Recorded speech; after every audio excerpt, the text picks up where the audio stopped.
Hello, everyone, and welcome to the show. What's going Welcome, everyone.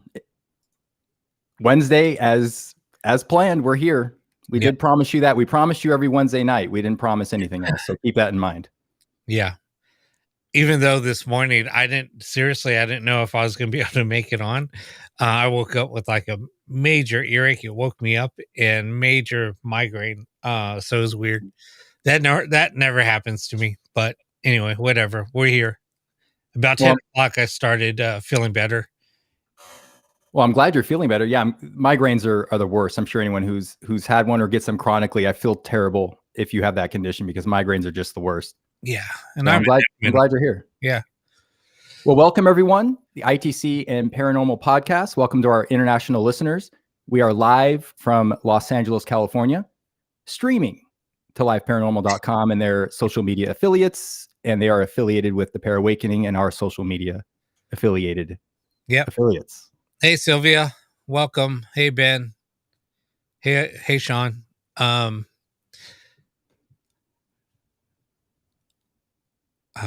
mouse stopped working. I'm sorry. I actually froze. I'm like, wait, my mouse isn't working. This isn't good. Oh yeah, okay. Well, I have no mouse, but that's okay. All right. Well, need a mouse, really? You'll have to tell me what the comment section says because I can't scroll over anymore. Oh, you can't? Oh. No. Yeah. Plug your mouse and plug it back in. I'm on a wireless trackpad and I didn't replace the batteries. So yeah, I'm out. That's it. You're dead. 13 seconds into the show. Technical difficulties. I know. I always forget to plug in like something like my keyboard's wireless. Right. They'll start flashing at me red. I'm like, oh crap. But I always have a cable ready now. Or we unnecessarily play with the compressors and the EQ, even though it's already dialed in. We're like, oh, maybe another half decibel here. And we check the things we don't have to, and the things we should be checking never get looked at. Oh, yeah. And that's the thing. Like with me, I have to come in here like at least half hour before. Right. Turn on my audio rack. That way the tubes get warmed up. Right. They should actually warm up a little bit longer, but you know what? It is what it is. Yeah. Yeah. Hi, Dawn, Winnie, Star, how are you? Thanks for joining us, everyone. Ben's happy he's able to watch live tonight. And actually, Ben, Rob and I were talking literally before the show. And we're talking about you. Yeah, we were talking about you. You brought up a really good topic that we wanted to address tonight. And admittedly, Rob and I, for this show, and we've prepared for hours for each show prior to this. Except tonight. And we're going to be very honest and direct with you. We're not prepared tonight. We both mutually have had some progress in our experiments. My parts are finally coming in off of back order from overseas, so I am completely distracted with the project I have going on. Rob is completely distracted, and we want to have an element of the show that's improv. We do want to have a little bit of flying by the seat of our pants, even though we have a topic. Tonight, we're truly flying by the seat of our pants until about 3 minutes before the show. Am I right, Rob? No, Rob knows what I'm talking about. Seriously. And I caught Ben Jenkins, you're listening. I caught Rob up on a possible topic. And I said, you know what? This is something we've been meaning to talk about. We've been meaning to talk about this. And Ben, you brought up, do you close your ITC sessions? Do you close your ITC sessions? Do you say goodbye? Do you count down? Do you just hang up? What do you do? Just walk away. Just do whatever and walk away. Just do whatever and walk away. Okay, that's Rob's method. Yeah. But we were wondering because there are people that don't report anything unusual during or after a session if they don't close it, or they're not preparing a closure. And there's people that have had very, very interesting stories, maybe slightly before they close a session or just after they close a session. On different situations, we just want to know what your method is. Do you close it? Do you not? And do you have any interesting situations or stories from not closing a session or just hanging up abruptly? What happens to you? I talk about this on my Saturday show quite often because people ask about protection, closing the session, things like that. And I'll be honest. I don't know. Maybe 50% of the time I don't close my sessions. 50% of the time? I would say about 50. I'm not going to lie. But you know what? I don't know. I just feel like I'm very protected anyway. My house is pretty active anyway. Maybe I was kind of doing it on purpose, to see what would happen if it would kind of increase Ah. the activity, things like that. So yes, part of it was experimental, just to see. Yeah, nothing's really happened. So that's with me. I wouldn't suggest that with anybody else. Um, but yeah, I would always suggest close your sessions. It's just like doing a Ouija board session, ghost box session. It's the same type of tool. They're both to communicate with spirit. There's no difference. Pendulum, same thing. They're all divination tools. Period. Doesn't matter. Don't let Hollywood fool you. And I wanted to ask you specifically, you're a builder, and I've noticed most builders are people that are dealing with or working with ITC for hours a day on end.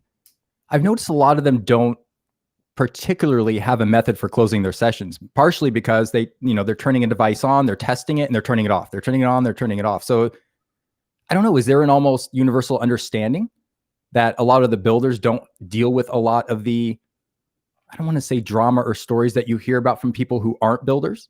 I don't know, because it seems like a lot of the builders don't have any issues. It's everyone else that seems to have the issues that they don't close their sessions. I've noticed that. I think it all. Then again, it all has to do with with intent. Right. Intent is, that's like the biggest thing. I mean, 9 times out of 10, it's all depends on your intent. I mean, if your Good point. intentions are to, communicate with spirit, or to, bring in an evil spirit, it all depends on your intent. Now, what I have found is if you have bad intent and you have like ill will anyway, yeah, good luck with that. Well, and we've talked about that on investigations. Certain people will go to an investigation, they'll use their equipment, they'll go investigate, they'll get bad words, they'll have bad experiences, bad feelings, they'll come out, and then someone else will go in, nothing. They don't have anything bad happen. They might even get a spirit that's joking with them, a humorous type of entity or energy, whatever the case may be. Not everyone gets the same thing from the same exact location. So we always do it. Then we go and look at the investigator, we look at the person, we look at the intent, the energy, and a lot of that just is the same. It's kind of a universal law, even with builders or ITC experimenters. Intent and energy really, I don't want to say it's everything, but without a clear defined intent or energy, that's what guides you on your journey through this. And I've noticed people who are going and looking for negative experiences or dark energy will find it. Those that look for cooperative communication and look for that positive progression find that as well. Yeah. So, Katie, we're talking about closing their sessions after a ghost box session or any type of ITC session.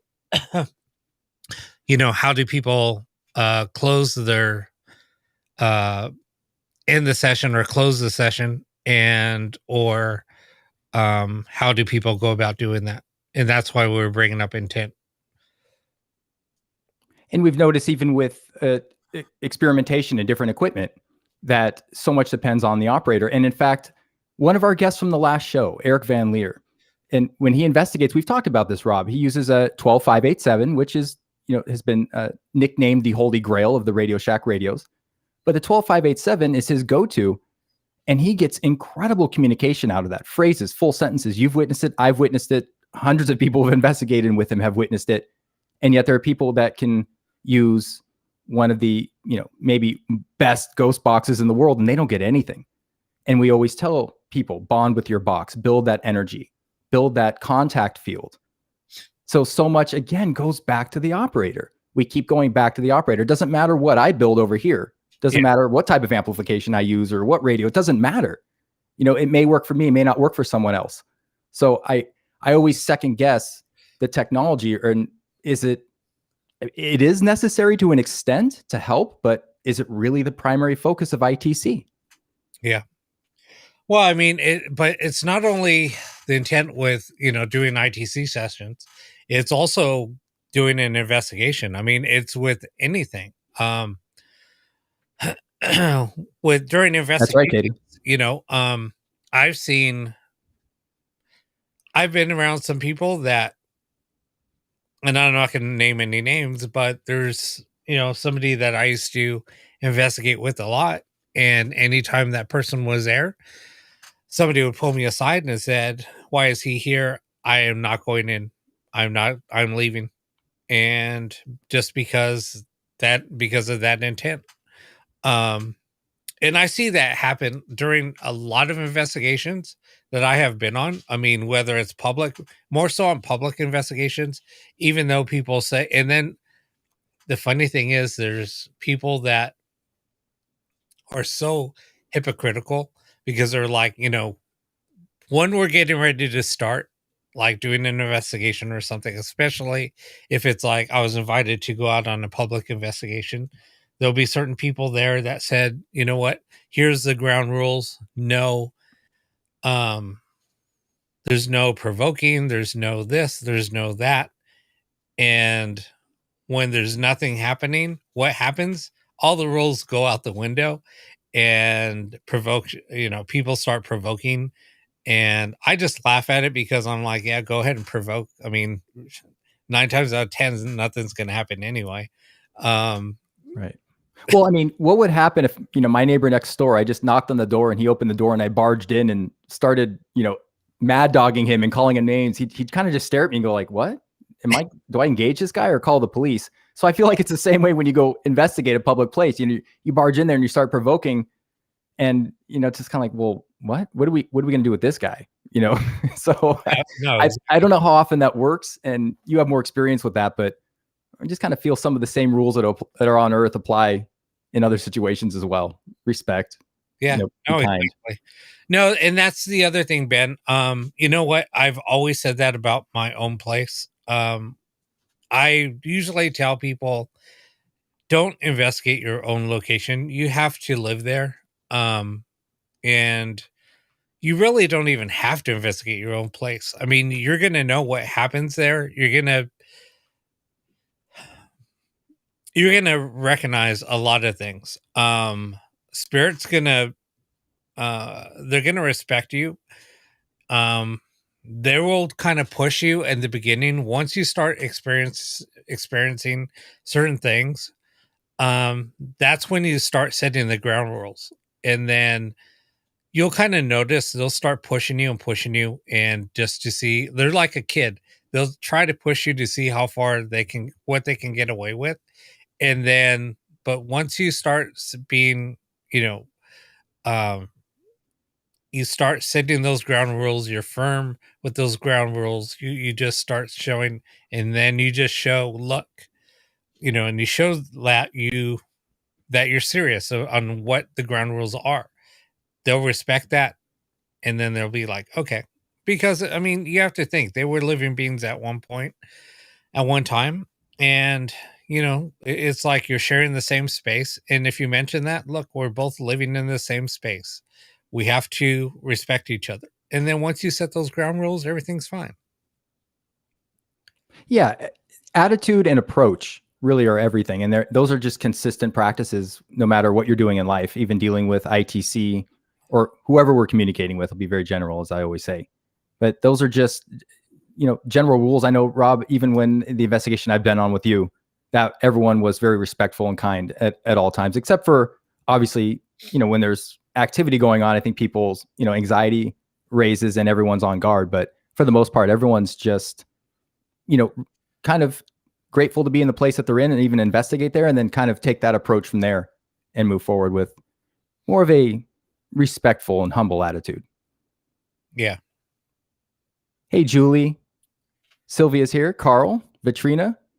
Oh, everyone's here, Rob. Thank you guys so much for joining us. Rob and I are the two luckiest paranormal nobodies ever. Thank you so much. Winnie. Exactly. So, like with okay, so if you want to really document anything that's happening in your house, and if you don't want to investigate, and you have those rules on not to investigate, what you do is you just get some cameras that back up, or some wireless cameras. You can get some Amazon cameras. I have a few of those in my house. And then you just kind of monitor those and see what happens, and then you just set your ground rules there. You see what happened, you'll see certain things happening, then you'll be like, you know what, I kind of said, not to do this or not to do that. And then plus you're also documenting what's the events that do happen in your house or in a location, and you're all set. I mean, I don't know. That's uh go ahead. You can see me ready to talk. I know I was gonna say more stuff, but that's it. And honestly, that's the only tools that you really need. You just need a recorder. You need something to document it. So you have your video, you have your audio. That's all you need. And a positive attitude and a smile. Exactly. Actually, Rob, what I was going to ask you is what I wanted to ask Katie, because Katie Holte is on the show. She's been a builder forever and a day. Same with her husband, Steve Holte. Rob, you build. And I'm curious, Katie, I can't imagine how many devices you've built and what you've experienced. Have you experienced anything in your home? Now, I know that I believe you've said your home has some activity on its own, even if you and Steve didn't build in the home. But I'm just curious, have you had unusual activity during or after a session? Did you not close a session and something happened afterward? Do you have a procedure with that?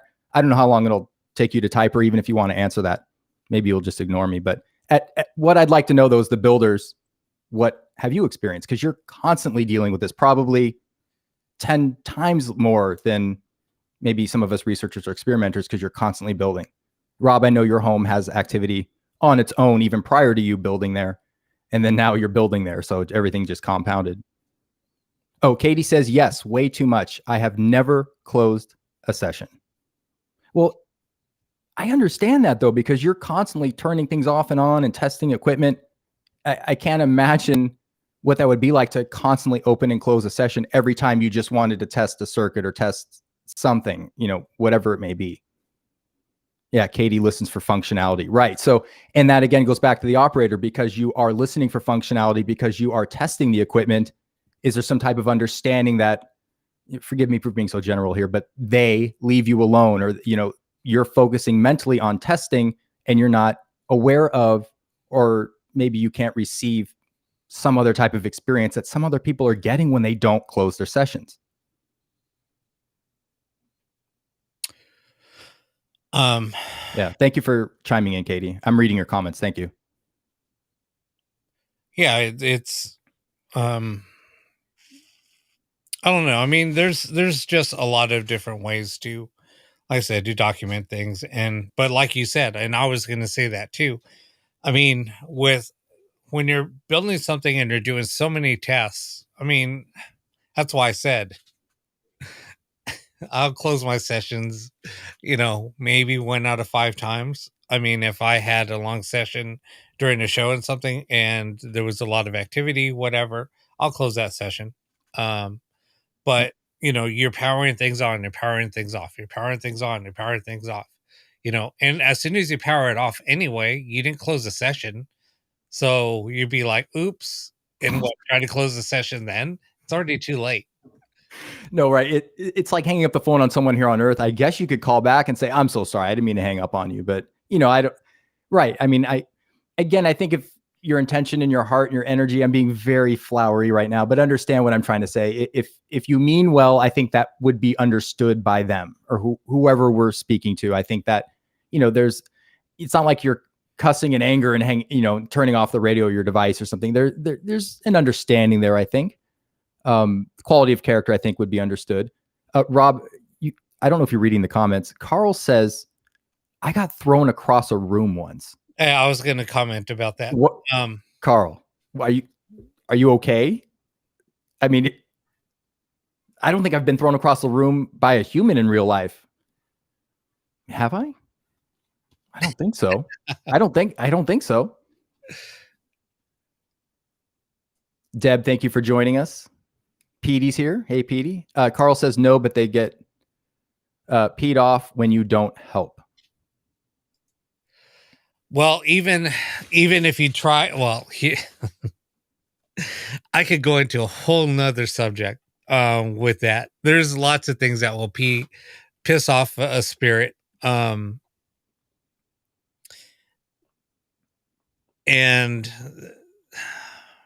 I've experienced it. That's why I'm saying. So here's the thing about saging also. If you really want to piss off a spirit that might be malevolent, are you reading the comments? Start saging. Yeah, I'm reading the comments.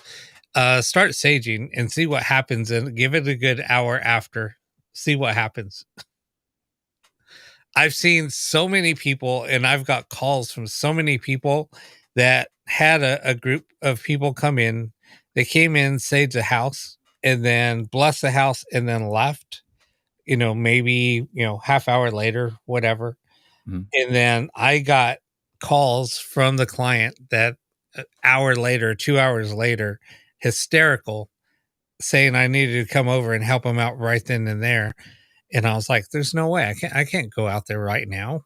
I got to plan it. Right. So it happens. To conclude Carl's saga here, did you read his comment? Carl, about him getting thrown across the room? It concluded with he was held down and I didn't see that. Sexually assaulted. And there's someone else or a mutual friend that you're close with that's happened to on an investigation or claimed that's happened to. Well, yeah, I mean, it's happened to Eric that we were just talking about. I wasn't going to say his name, but okay. It happened about 3 weeks ago. Well, because we just talked about it. Right. No, you know what? You're right. We did. Yeah, that's that's an incredible story or piece of evidence, Carl, but I'm also sorry at the same time. I mean, that's very frightening.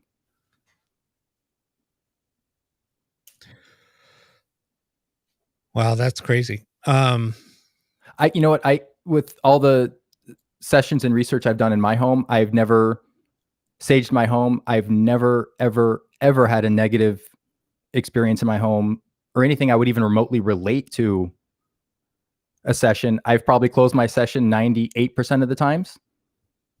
I say I have to go. Sometimes I get an okay. I count down. Sometimes they count down with me. I say goodbye. That's really it. There's a few times I haven't, but that's maybe in the middle of the night. My son wakes up, has to go to the bathroom. There's those situations where you just turn off the radio. But like I said, it's intent. I think they know me. They truly know I'm harmless. So I think that, it's just, if I have to go, I have to go. It's not a big deal. It's no loss on their end. You know what I mean? So, Wayne, that was at the Garden Grove investigation that we did about 6 years ago. And so here's the thing about what you just said, how you got, the funny thing is you heard the word rape coming through a spirit box repeatedly for a few days prior. So the first time that Josh and Eric went out to the location, thank you, Katie. Good night. That he got attacked at or sexually assaulted at. One of the first EVPs that they got, it said, "We've been waiting for Eric and his penis."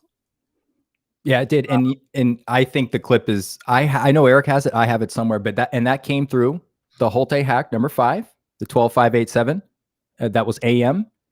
And it was one of the first full sentences I've ever heard through a radio like that, through a Radio Shack radio. And it was incredible. I was standing right there. I was 3 feet from him. Yeah. And then, and then he was attacked. I mean, it was months later, but he was still attacked. Deb says, in my honest opinion, closing a session with respect and for protection is always the best way to incorporate into how you engage with spirits. Deb, no, absolutely. That's absolutely correct. Yeah. And from my understanding, and maybe someone has more experience in something like this, but in general, just an attitude of gratitude and respect and love, compassion, and whatever works best for you in whatever way. Really, I felt I do what's best for me, and it's never failed me. And if it's different than what someone else is doing, as long as it works for them and they're having they're safe and they feel comfortable and they feel welcome during the communication, then it works. It's okay. Absolutely. Yeah.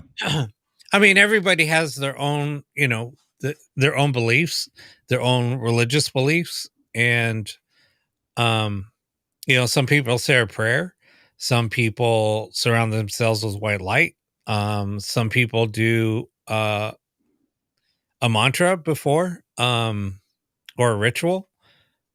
And that's what I do before session. Or if I start doing any test, I start doing a mantra, I start doing a ritual. And I think that that's what helps me with communication with spirit.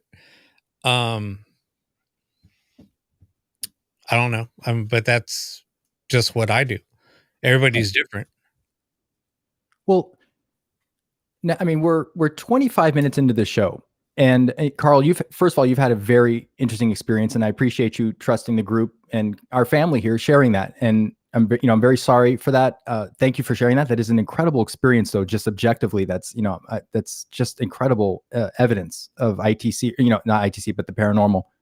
But it seems like, by and large, Rob, everyone here tonight we're positive people, or we show love, compassion, or respect, or humbleness during these sessions.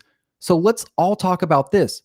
What's going on with the people that turn on a radio and they're immediately spooked, or they have bad experiences in their house, or there's an evil presence that follows them after they do a radio session? There's a lot of people out there that profess there's nothing but evil and negativity coming from these boxes. I don't get it. I don't I get that it happens to people, but I just have never experienced that. I think a lot of it there's a lot of fear mongering that happens, especially in a religious home. I know that from experience. I mean, being around a large part of my family was very religious, very Catholic. So there was a lot of things that if you would talk about something, you would say something, immediately they would start in on you and start lecturing you. And so there's a lot of things. So a lot of that, gets implanted in your head, especially here in the US. The US is like really, I mean, I'm not, they have turned a lot of things, because in other countries, it's not like it is here. And you hear about that a lot. People talking about religious, and that's why people say the Western religion is totally different than anywhere else in the world, because it is. They've totally, because there's so many different religions that have evolved, from the Christian religion. So there's a lot of different. I can't even think. Anyway, but a lot of it stems from TV too. I mean, like with the whole thing with the Ouija board, the Ouija board didn't get really popular. Or people didn't start freaking out about the Ouija board until The Exorcist came out. That was like Hollywood showing, that a Ouija board is bad, blah, blah, blah. Right. And then all these movies that has spin off about Ouija boards, and it's all garbage. So do you think still with ITC, do you think there is, depending on the culture, there's a cultural perspective in general towards natural phenomena, occurrences, and that, like you're saying, even in the United States or the Western world, there is a perception or a natural perception toward or leaning toward fear or evil or negativity, maybe because it's propagated by Hollywood, it's propagated by money, it's a huge industry. And other cultures or other areas around the world, they really do perceive ITC differently. Even at the documentaries of Marcello Bacci we watched, the ITC, decades ago, in terms of people accepting it and being open to it and understanding, or trying to understand what was going on. People seemed very open-minded about this even 40 years ago. And today in the US, I don't want to single out the United States, but I do understand what you're saying. There seems to be a cultural difference on perspective on ITC and the paranormal phenomena in general. Oh yeah, in general. Well, and then you have to think back too. Marcello was Italian. He was Catholic. So, and the Catholic religion is big, against a lot of things, but yeah. but it's not. Yeah. So, yeah, there's just, I just think that the cultural differences is huge, and it's funny. I was watching a documentary on this, um, and they were talking about exactly what we're talking about right now. It's kind of funny, and that's where they were saying, the Christian religion, it kind of totally changed in the US. And it's like anything. Anything is, if you bring up spirit, you bring up aliens, you bring up, anything that is outside of that realm, people said, "Oh, you're just, you need to stop thinking like that." You know, it's just crazy. It's crazy. Right. And Kevin, it's a good comment. He says, I believe that because we have been given a preconceived idea that the Ouija is negative, if we try to use that tool, we get negative possibly because we expect it. Right. And that exactly is that idea put into your head. And that's manifested even through our subconscious, again, possibly just theorizing. And that whenever a Ouija is brought up, it's automatically perceived as something negative or dark. And lo and behold, what you seek, you shall find. And we use a Ouija board, or I'm saying whoever uses it, and they get negative responses. Or I think we've talked about the Zozo phenomenon from the Ouija board that happened. I'm sorry, I know you were drinking. I tried to time that. I actually did a good job, but that's what I'm saying is so. And then people are talking about on the ghost box, there are these lores or legends of evil spirits coming through, and my gosh, I haven't recorded or documented any of them. That doesn't mean it doesn't exist. I can just tell you from the eons and lifetimes feel like I've been recording and how many hours I have, I just haven't recorded anything like that. Okay, I'm going to tell you guys a story about Zozo. That's why I almost goody story time. Spit out my water. So, on your equipment too. I would have been in trouble. I would never, ever suggest anybody do this. There's been documentaries. So I know somebody that shot a documentary on the Ouija board. She does not believe in the Ouija board. She thinks it's a joke. Say I'm the same way. And I even own a few Ouija boards. And so during this whole Zozo phenomena that was going on, and it's something that was made up. Anyway, I just want oh my god, I'm waiting for Wayne to say something about Zozo. Anyway, what was that? He's just talking about hold on. I thought he was going to comment something. That's why I threw up. That's a tough one. That's tough, but I'll take it on. I'll bring my mini box. So during this big thing, so I told my friend that shot a documentary. I told her, I'm going to send you a video. I'm going to go do something. It's kind of crazy, but I just want to see what happens. Just wanted to show, because she did some sessions calling out Zozo across the US. She went to different spots. Okay. So I said, you know what? I know where there's a satanic site where they do rituals and they do sacrifices. So I called a friend of mine and said, hey, we're going to go to this site. We're going to take a Ouija board. We're going to sit in the middle of this site and we're going to call out Zozo. I'm going to invoke Zozo. Let's see what happens. So, and we filmed it. Not one thing happened. And I was using some choice words. And we even did an invocation to call out somebody. And to help assist us bring out Zozo. Nothing happened because Zozo doesn't exist.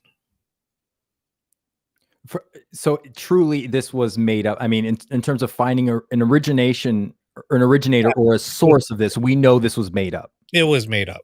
Okay, now let me ask you this: is there any historical documentation throughout the times, through books, and nothing? No.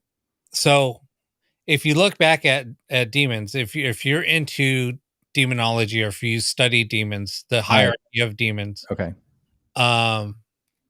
Where Zozo was probably originated from was the demon Pazuzu. Pazuzu was a demon that was the demon that they used in their Exorcist. That's why the name sounds familiar. Okay. His hands is up like this. That's his name is Pazuzu. Oh, that guy. Yeah, he's popular. He's everywhere. So anyway, so that's basically that's my theory of where, and other people have talked about this. They kind of concurred because we were talking about it one day on I went to there's a group that I follow on YouTube, and it's a satanic group. And I was on there, and the topic for that day was talking about Zozo. So I went on there on the live, and we were sitting there talking, and and then I said, well, the only demon that I know of that sounds like Zozo is Pazuzu. And he said, wow, great point. So then that was like the topic of the chat. And some people even say that it was made up from Led Zeppelin. They get involved in everything. I know, They're right? always brought up. So it's like all over the place. Poor Jimmy and Robert. Yeah. Anyway.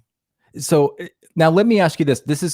I know there's no such thing as a stupid question, and I'm sure some people, our friends in our audience, are going to be like, God, Josh is such a moron. But I have to ask you this. Is it possible that, now understand my question, a new demon can be born? In other words, there's all these ones throughout history, but who's to say there wasn't a new one in 2016? A little baby demon was born. His name was Zozo. You know what I mean? Like, how do we know a new one wasn't born or created? Seriously, though, I mean, how do we know new ones aren't, we're sure this isn't legit. This is truly someone just making this up for profit for a Hollywood script. I mean, it's hard to say. I mean, I guess anything's possible, but it's like a hierarchy. I mean, there's, a hierarchy of angels. There's a hierarchy of demons. If you believe in that, that's right. Carl brings up some good points, and I'm joking, but it really, there's seriousness behind my question, and Carl's right. Or, I mean, I feel like that's a very good answer. Carl says, yes, we create them all the time. They come from us. So again, is our intent? We can be manifesting certain things. Right. I know that. Okay. So here's another good one of how people carry attachments okay. or can. So let's say, I think a lot of these huge locations, 90% of them are not haunted. I think a lot of people, manifest a lot of legends. They manifest there's a lot of urban legends. There's a lot of, myths out there that people create. But when people do go to certain locations, now there's a certain location that I know of. It was a military ship. Who is not allowed on a military ship? Women and children. Right. Over the years, there has been documented recordings and documented cases where people have heard a woman in one part of the location or one part of the ship. On another part of the ship, they hear a child, another little boy. Really? So yeah. So how is that possible? Somebody brought it aboard during an investigation. Okay. So there, when people tell you you have the power to do whatever you want, to be whatever you want, think positive, manifest your own reality. I mean, are we really underestimating our own abilities and powers? Are we that consciously naive or oblivious to? We really truly create our realities, and even the things we go to hunt an investigation, even with ITC, the projects we're doing, Rob, are they working because we're manifesting their success, or does it have anything to do with the technology? Are we manifesting Zozo? Are we manifesting new angels? Are we literally creating our own reality, and we're just blaming it on everything else? I don't know. I mean, it's possible. I mean, and like what Kevin said, there's always a balance, but I don't know. I think a lot of things are possible. That then, it comes full circle, especially with what our friends and their audience, their experimentations, our experimentations, what we're working with ITC. I mean, really, we're manifesting the success. It seems like we pursue a project, it starts working, or pursue a project, it starts working. You ask any of the builders in ITC, they started building sweep circuits for their radios. They were getting responses. I mean, it seems there's something more to our own manifestation than anything else. I mean, people are getting EVPs from running coffee makers. Again, how much of that is the stochastic resonance from the noise of the coffee maker? How much of that is the manifestation of the operator? And we come back to that full circle, because we're talking about going out and investigating and people creating this negative energy. They record it, they capture it, someone else goes in, they either don't get it, or like you said, someone is picking up evidence of something someone left behind at a prior investigation, an attachment. That example you gave with the ship, with the female and the child on board, that's incredible. I mean, how else would you explain that? No, exactly. Yeah, and like what Kanga said, it goes back to intent. Intent, I think goes a long way. I mean, I think that, intent with anything. But see, here's the other thing. So here was my intention. I intended to go out, and it was planned. It was like me planning to do, to murder somebody, first degree murder. I mean, I planned it out. I told somebody what I was going to do. I I picked up somebody else to come with me, and I explained to them what we were going to do. Mm-hmm. I planned the location. Everything was intent. I even did an invocation to help assist in doing this. So everything was bad intent. And what happened? Absolutely nothing. Right. Wow. The longer we do this and the more we digest these examples and really think about this, it comes down to our own intent and manifestation and energy. It really seems like that. And thank you so much, everyone, for the comments. This is the best part of the show, when we're all chiming in and just kind of brainstorming. Deb, thank you so much for the great comments. Deb says, absolutely, Kanga, intention is everything. And Deb, I know you responded earlier to some things we were saying. Thank you. PD says the same thing. I believe that, Josh. I think anywhere there's energy, it's possible. Kevin's talking about Mark Macy's group. They were getting evidence through a coffee pot. Exactly. It's an excellent example. And Carl says, it's a reminder to us that only a part of us exists in this dimension, vibrating at this lower frequency. Right. So there is a part of us that's, as we say, the higher self, or the vibration, how we vibrated at a higher frequency. And that really comes down, you really think about manifestation and the power each of us holds, that we each hold in our own unique way. Yeah.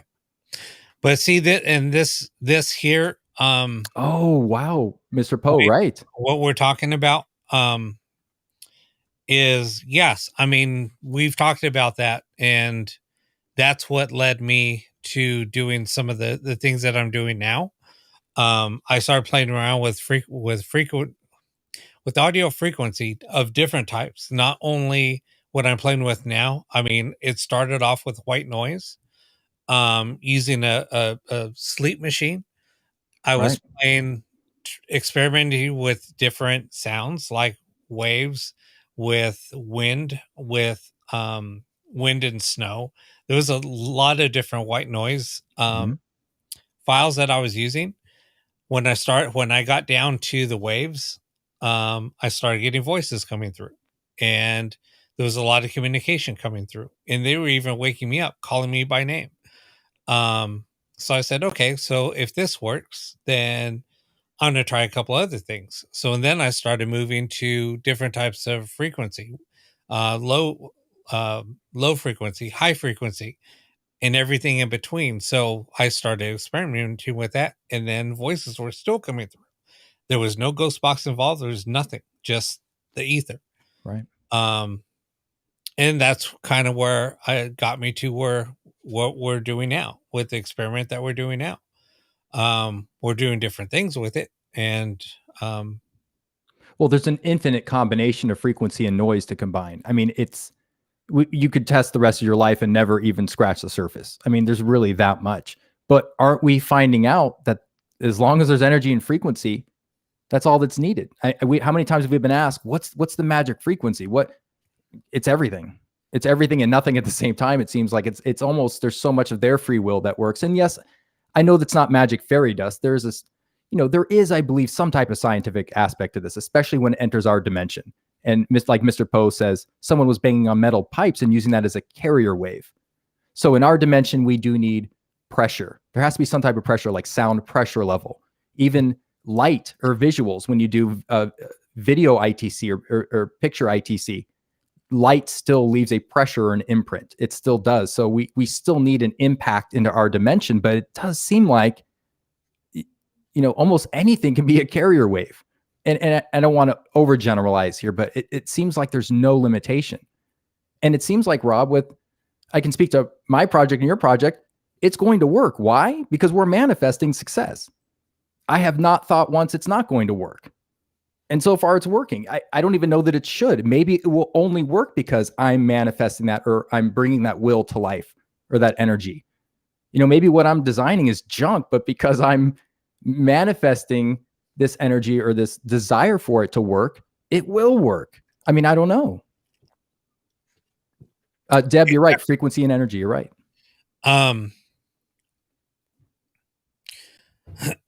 So when he asked what is ether, I just think the environment. That's what I think it is. Yeah, everything and anything in between our environment. Is it everything? Like the theory of everything? Is it just everything? I don't know. I always take it as the environment, our surrounding environment. Like what I'm talking about, ether is like my enclosed area. This is, the air and putting it out into this environment. Oh, Kevin's hitting on a really good point. Kevin says, I hear too many that will claim spirit manipulate words with sweeping radio or apps. And I'm of the belief that they manipulate the frequencies or energy within the audio. That's yeah, Kevin. I'm go ahead. Oh, I'm in the same belief. I have never, because Wayne Poe says this a lot, and him and I laugh about this too. Here's how can a spirit, let's just say a spirit that passed, not in this, let's just say, because a lot of kids never got a full education. They would go to school, but then once they hit a certain age, they would have to help out at the family property or the farm. Right. They would have chores. They were like, no, you can't go to school. We need you here, especially boys. Or girls would get married off at a young age. So a lot of people never finish school. So how is somebody that's going to be uneducated going to manipulate something? They're going to become, computer scientists all of a sudden once they get, on the other side. They're going to learn how to do a lot of things. They're going to learn how to manipulate electronics all of a sudden. No, it's manipulating the frequencies, not the device itself. Right. And it does seem like, the common denominator here is energy, is frequency. It's what Tesla talked about. If you want to understand the universe, you need to understand frequency. Right.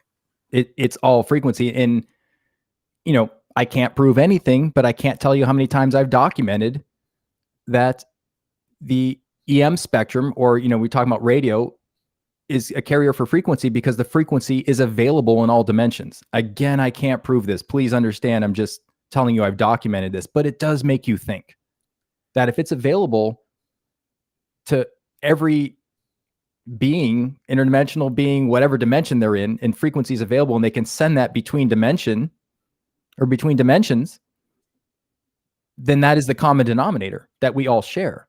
And so no matter what we're working with, now there might be some devices that naturally will work easier than others. There is a scientific component to that in our dimension with our technology, but it seems like frequency is it, frequency and energy. There's that magic concoction there that as long as that's available, which it is, we're in an analog world, we have frequency, you can manipulate it, or they can manipulate it even more so to prime for communication. Okay. Here's and I could probably pull up some EVP clips that prove this. The use of frequency in your voice.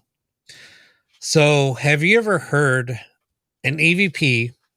And this happens all the time. I mean, it happens on my live show quite often, to where other people are hearing my voice and I've never said that.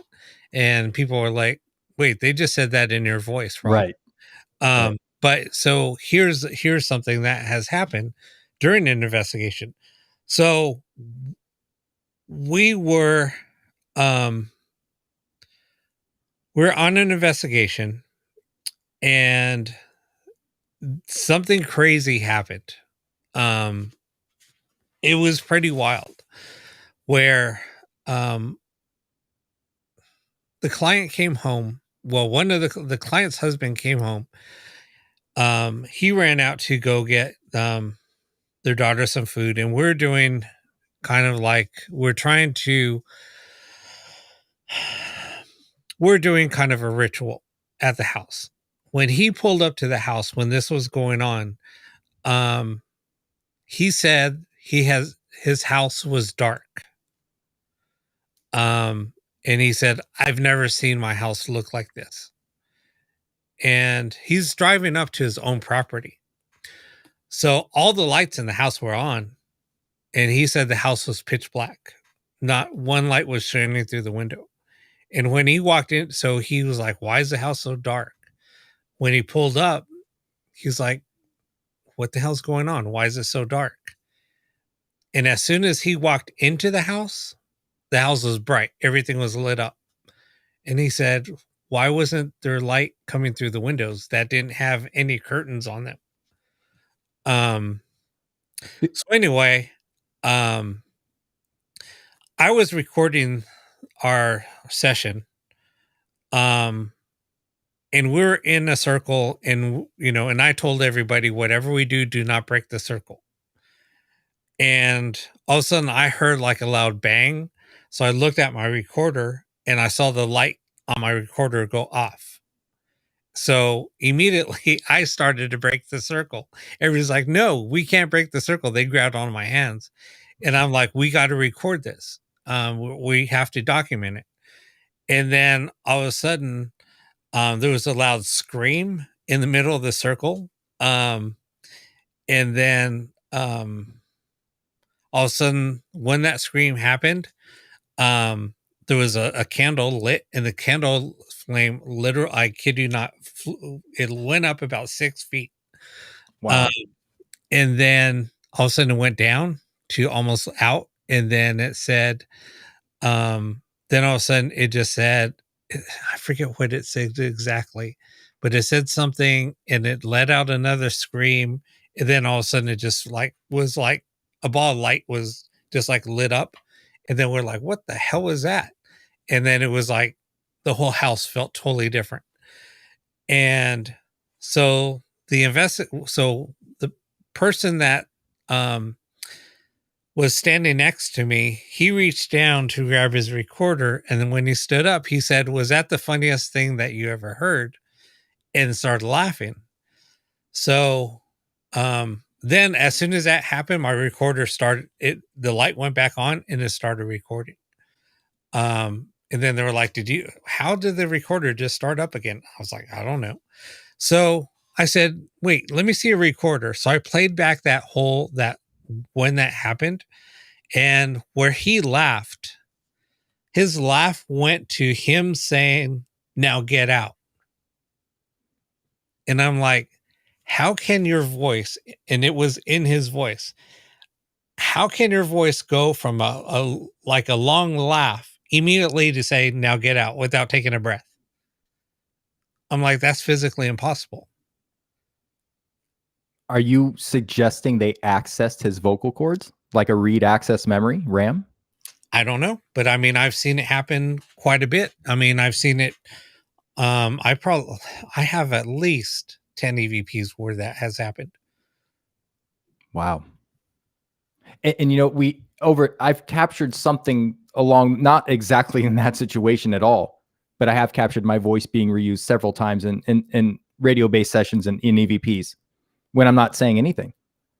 And, you know, it's funny, we've theorized, and the DR60 has been coming up lately, that recorder, but the way that recorder uses a stochastic code book, or, it transfers what it records and stores it into a code book that it's familiar with, that's already programmed in the chip. And we wonder, are they accessing that stochastic code book and doing the best they can to piece together zeros and ones in the digital realm and to bring that out in the analog realm? I don't know. It's a theory. But it makes you wonder, how are they getting our voice? How are they mimicking it? Is it a scientific process where they're accessing something about our vocal cords or the character of our vocal cords? Or is it something that they've learned themselves, like a ventriloquist or a speech expert or a voice actor, and they're able to reduplicate it? I don't know. No, exactly. And it was like another time I was at Camarillo State Hospital. I was filming on my video camera, and I was just documenting us walking through, and did some sessions in their ghost box sessions. And I'm describing these claw marks. It looks like claw marks. It looks like somebody just got something to make it look like there was scratches down there. There was like 3 scratches. And I was like, wow, check this out. This is kind of cool. And so I'm talking in my voice, and so that's all I said. So later, I was putting together, because it was going to be used for a kind of like a YouTube video. So I was putting all the footage together, and when I played that back, and I was playing it back, and I said, "Oh wow, check this out." And so I was like, check out these claw marks. And Eric was with me at that time. In my voice, it said, "Yeah, now get the fuck out." In my voice. And I never said that. That wasn't nice. Jeez. Oh yeah, it was kind of creepy, but how? That's undeniable, though. You didn't say that. I didn't say that. And to have it's so clear and pronounced, right? Because if I'm filming something, right, and in that clip I couldn't use, because now I can't post that on YouTube because it was curse words. Right. And I'm like, yes, that was cool, but I was pissed because now I'm like, now I can't use that clip. Right. I mean, yes, I could bleep it out, but it kind of like bled over to where I was like, wow, this is kind of cool. And as soon as I said cool, it said, yeah, now get the fuck out. So makes you wonder if that was your subconscious mind. I don't know. And just saying, what if you were saying that somewhere deep in your subconscious, or you were feeling that? I don't know. I mean, I don't know. Yeah. I was going to reply. Let me see 1 second. Oh, Deb brought up a plasma. And plasma is something that I've been looking into with a friend. Essentially, plasma is a gas. Mm-hmm. And they're doing new research on microphones and speakers where plasma as a gas can take a mechanical wave and pull an electrical voltage from the mechanical wave. And essentially it takes that sound and transduces it by almost a digital form. So it comes out of the microphone in zeros and ones because it uses a voltage to measure the sound. And it's almost an unlimited frequency. I'm an audio engineer and I can't say that. Let's try that again. Frequency response. So we're talking about it can reach into infrasound and to ultrasonic frequencies, high frequencies, very high frequencies, ultra high frequencies. And it's got that wide of a range. And plasma is something that, may help the field in terms of, and, these things are being developed. I think there's a plasma microphone that's being used for medical purposes in the medical industry. It's, the conversion process for that is very complicated, very expensive equipment, but it makes you wonder, and Tesla talked about these properties, but using plasma as a gas, very fast response, unlimited frequency response, that might be a good option as well. Yeah. I mean, unlimited infrasound. That's right, Deb. Yep. Somebody else said something about Morse code coming through on their balk sessions. And it's funny, I get Morse code a lot on my Saturday shows. Right.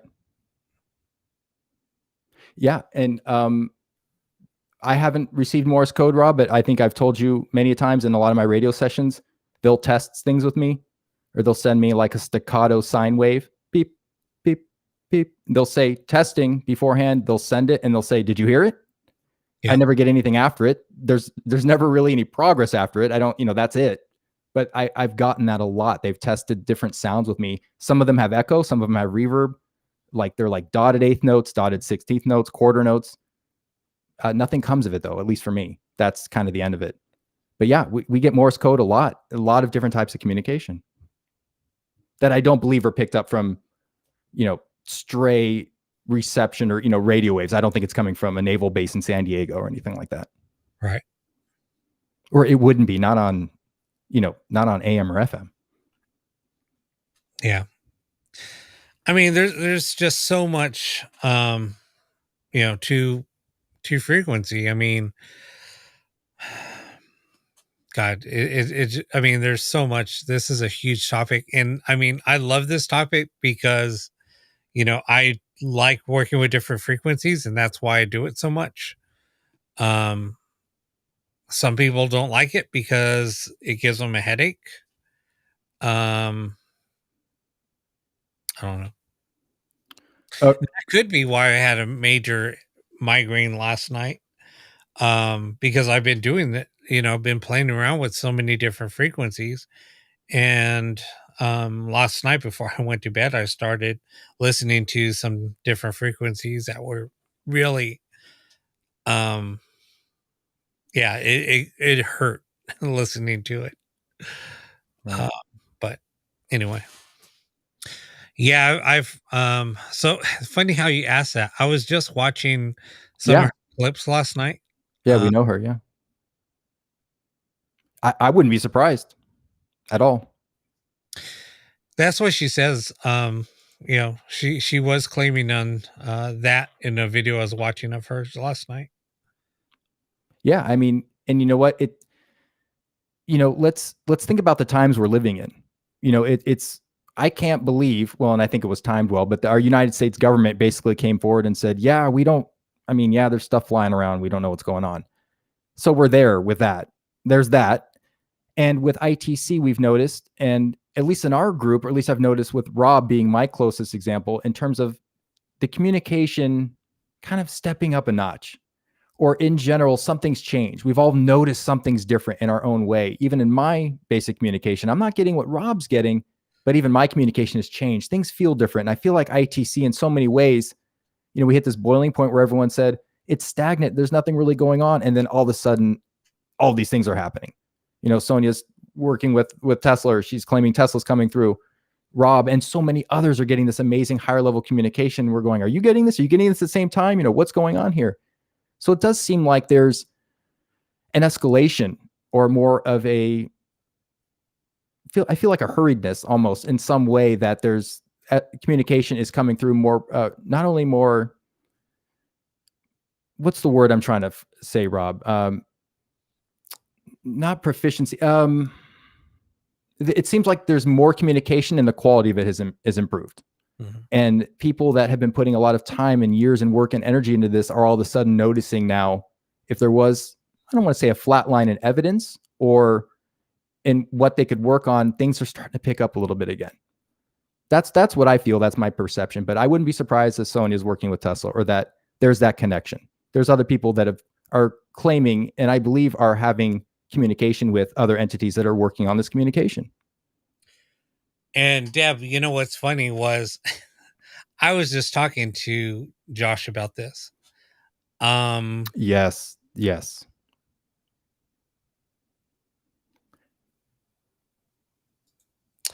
It's a great topic. With a lot of things that are happening now, I do think that a lot more now. Yeah, there's a lot, and the funny thing is I've talked to a few people about this, and it seems like some people are getting messages. So yeah, I think that there's something more happening. I think something is going to be revealed at some point. And I think that that's why there's so much things going on right now. Yeah, that's a good point, Rob. And they're talking about Sonia in the chat. I mean, yeah, I mean, can we 100% prove that she is working with Tesla? I mean, I don't know. I don't know that I could say that or any of us could. But I think about her, and she's been in the field, in the game for a very long time. What would be her motive to now all of a sudden say she is? Or, what is the underlying motive here? When you take that as an isolated example, you go, really? I mean, is that really happening? But then you look at all of the other examples other people are having and all the other situations. And it may not be as something as profound as working with Tesla, but they're having their own profound individual experiences.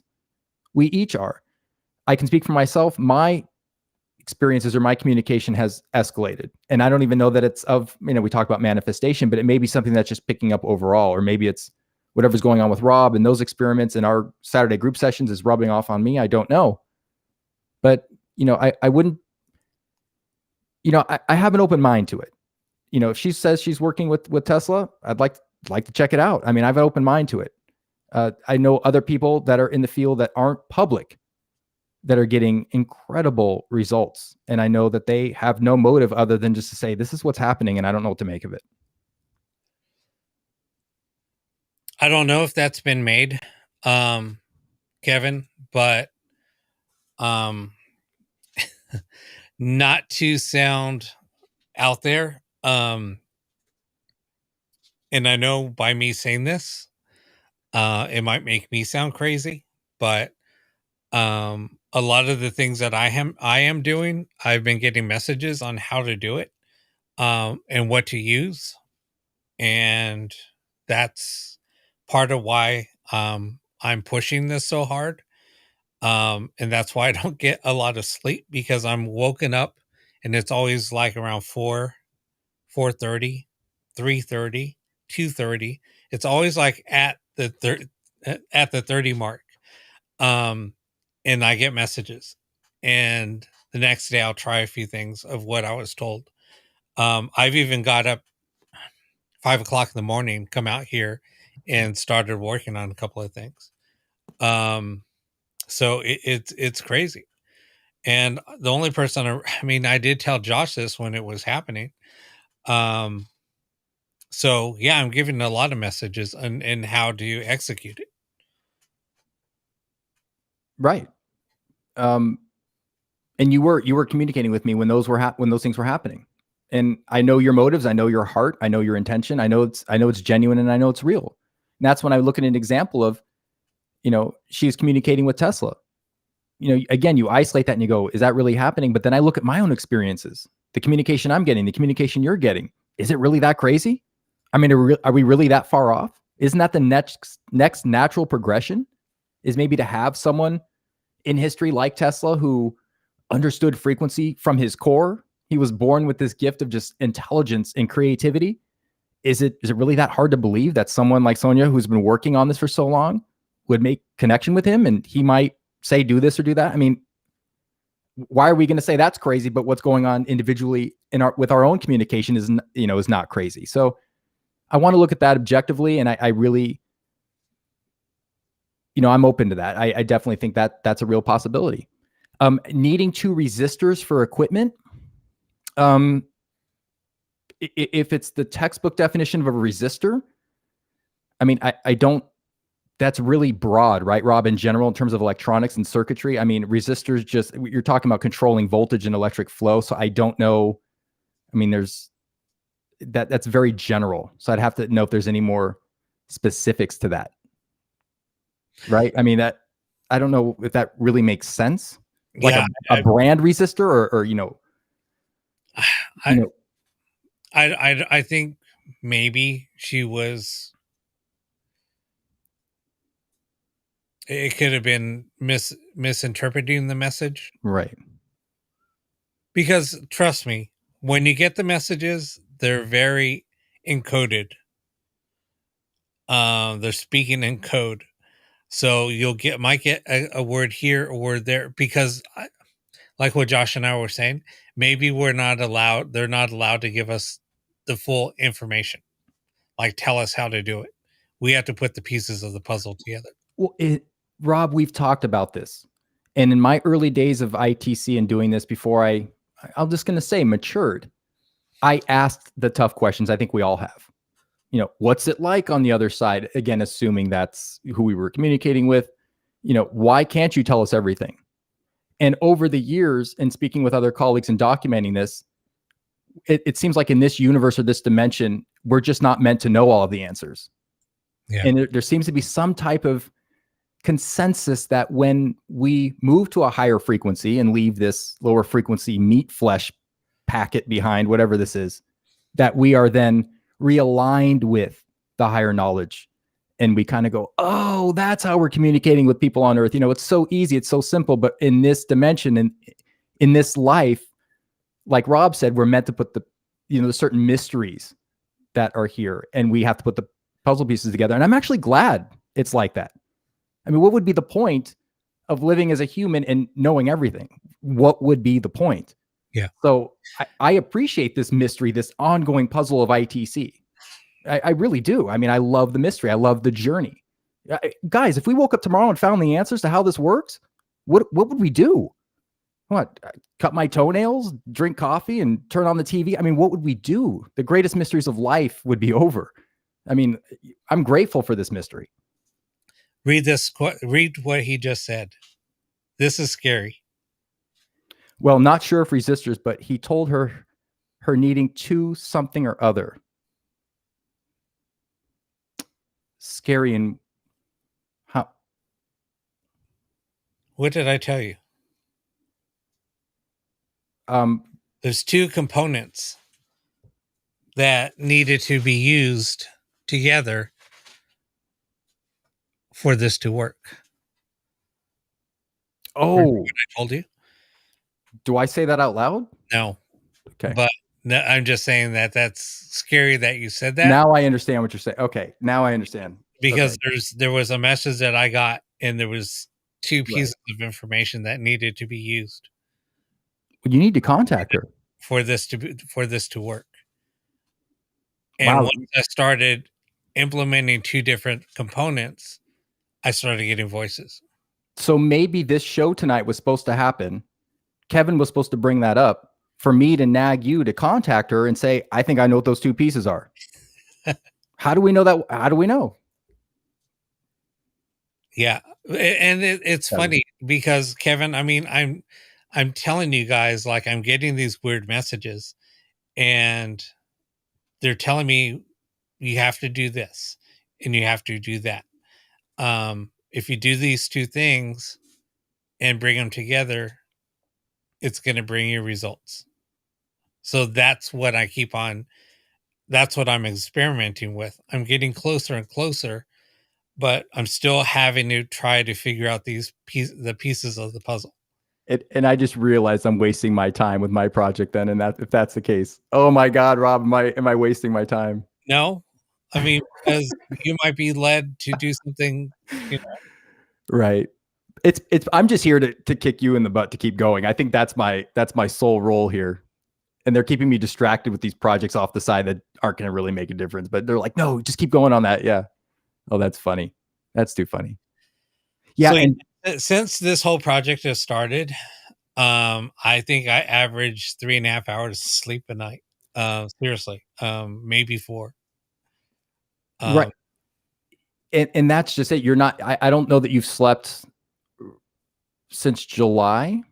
Yeah. Or before July. And now I'm now that my parts are coming in, I'm starting to join your ranks of 3 or 4 hours sleep because I lay down at night and my mind's racing about the setup and the coding and what I'm going to do. And now I'm kind of joining all these other builders out there who don't sleep.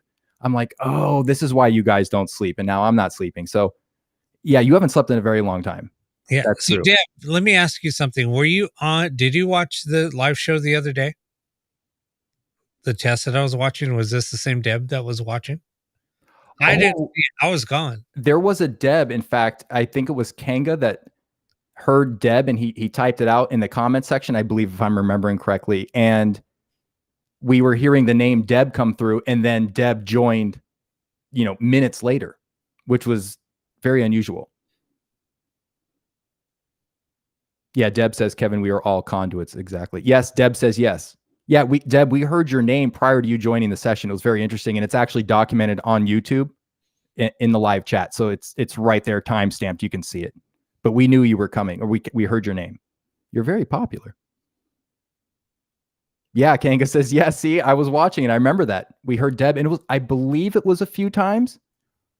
And, it was kind of like, Deb, what does that mean? And then literally minutes later, Deb joined the chat. We're like, oh my gosh.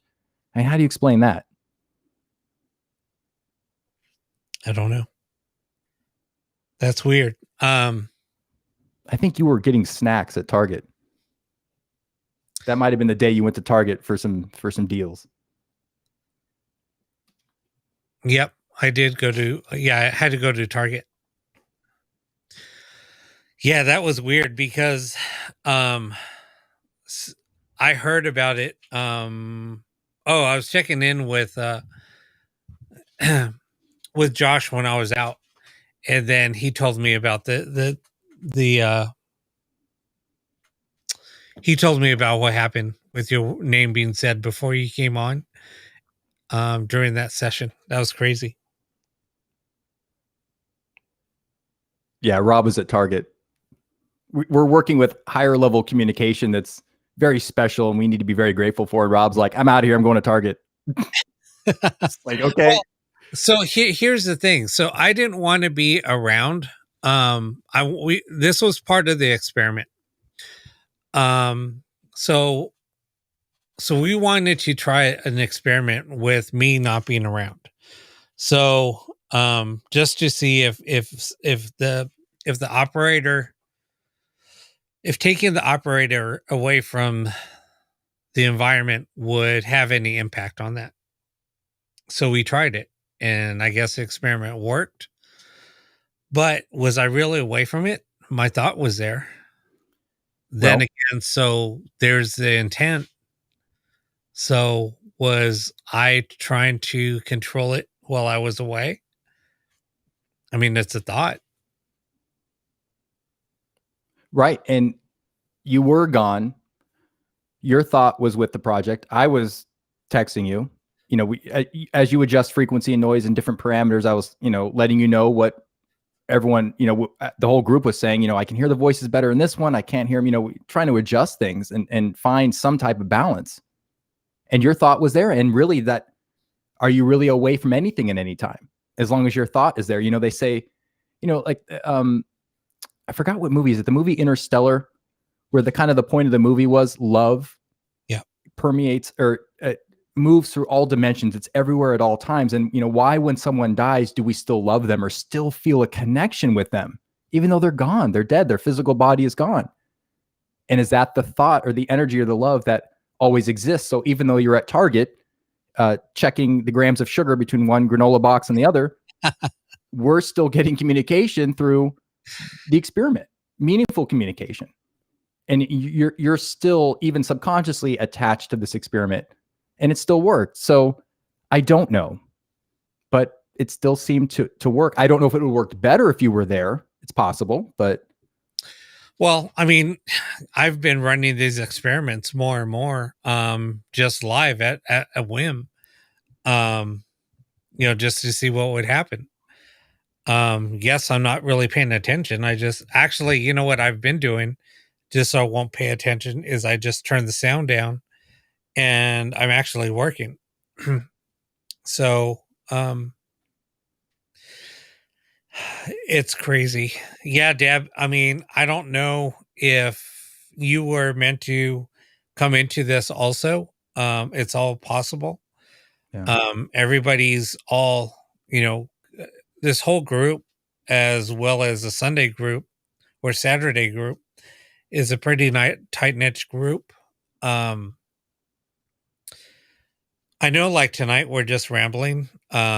It's just like a free for all. It was kind of done that way on purpose. We just didn't want to have we kind of just wanted to go just free form tonight. I always do that every Saturday. I don't have a topic. It makes me so nervous when we don't have a topic. Oh my gosh. Oh, I call Rob. I'm like, we don't have a topic. I haven't prepared anything. He's like, okay. Matter. Yeah. And I'm like, no, but we have to have a topic, and we have to have a title, and we have to have notes, and we have to have this. No, dude, we're good. We're good. Yeah. I have never planned a show until I started doing one with you. Even when I was part of a co-host, we never had a plan. We would bring a guest on, and we just, what are we going to talk to the guest about? I don't know. We'll just talk. All right. So that's what we do. Rob, you know, I'm a nervous Nelly, and I'm just sweating like, oh my gosh, we don't have a topic. People are, and yeah, look where we're at tonight. And yeah, we're talking about Zozo. We're talking about demons. We're talking about everything. See, we're talking about, everything. It's just, whatever. And again, thank you. You're our friends. You're not our audience. You're not, monetization pieces of, property. You're our friends, and we appreciate you being here. And I've seen the comments, Carl, you said, we love this podcast. We love you too. And that's why we want to be here every Wednesday. And that's why I feel the pressure sometimes to prepare something, because I want to make sure that we're maximizing your time. You're sacrificing your time to be here. So, but Rob's right. So much we need to do some more improv and have more audience interaction in it, and it does work. And you're right, Rob. And see, that's how I run my Sunday or Saturday show. It's right. All guest viewer interaction. I just say, what do you guys want to do tonight? Do you guys want to do a live session doing reverse audio? Do you want to do one? We just throw something out there, and then sometimes I'll just start ranting about something, right? Or just like go on a 30-minute chat or rant, and I'm like, I start apologizing. People are like, no, don't apologize. We like, hearing you talk and just doing a free form like we're doing now. So I'm like, okay, well, let's get back to a session. Then we'll start doing a session. So, well, and Rob, you mentioned this to me before, and it ties back to what we're talking about is trust.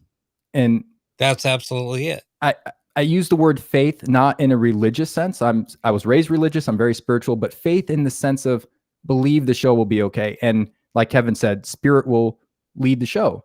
We're all here, every Wednesday and Saturday we're here. And, I think I need to trust that a little bit more. And our friends, everyone, this entire group, we're all contributing ideas. So even though the mic's in front of me and the camera's on me, I'm just one of all of us. I'm just one cog in the wheel with everyone here. We're all equal. So I'll take that pressure off myself, but there will be some shows where I'll prepare some stuff. I still like to prepare, and, I don't know. It's just fun.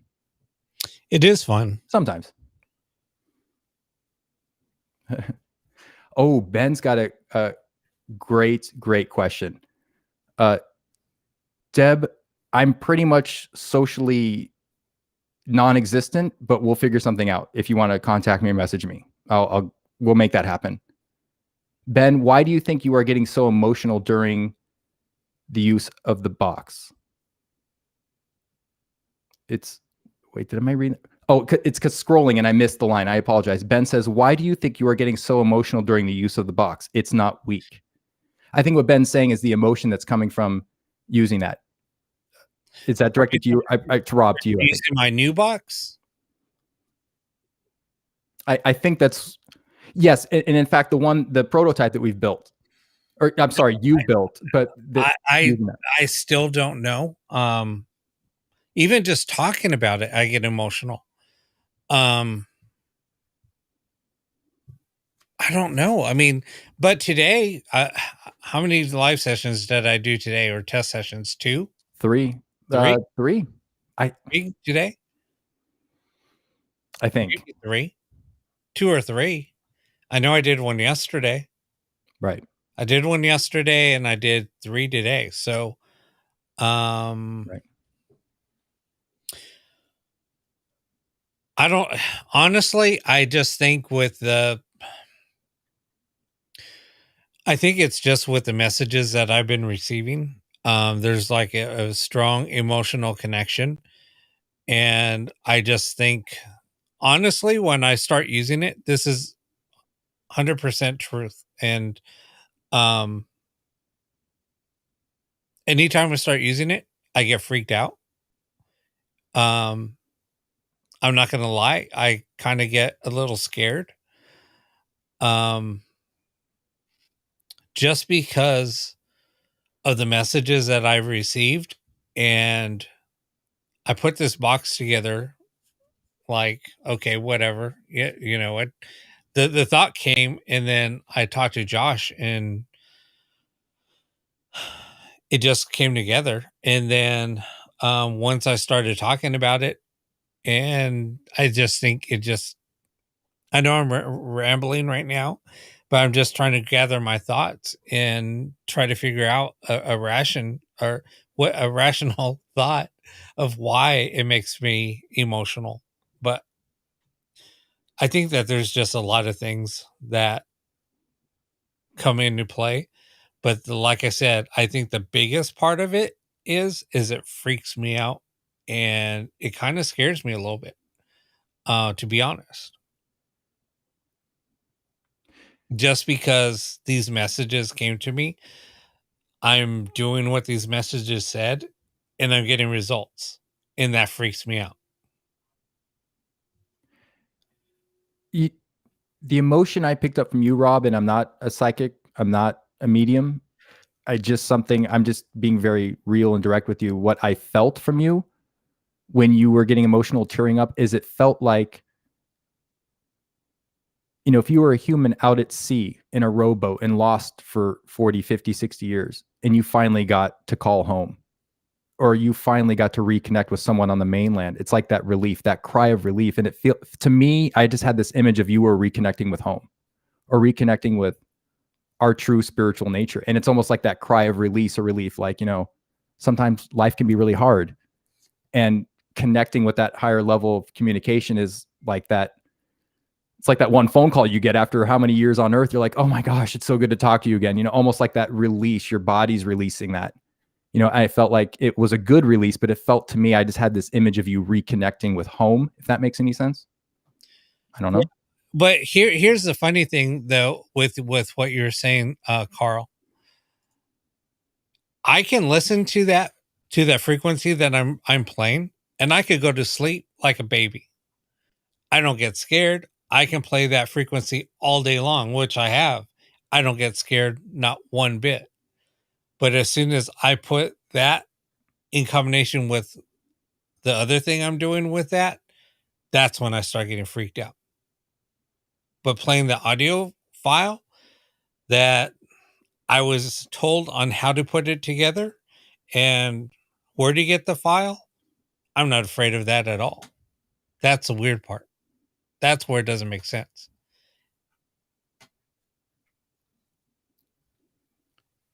I know that sounds crazy, but yeah, it doesn't. Like I said, I could play the audio file right now and I won't freak out.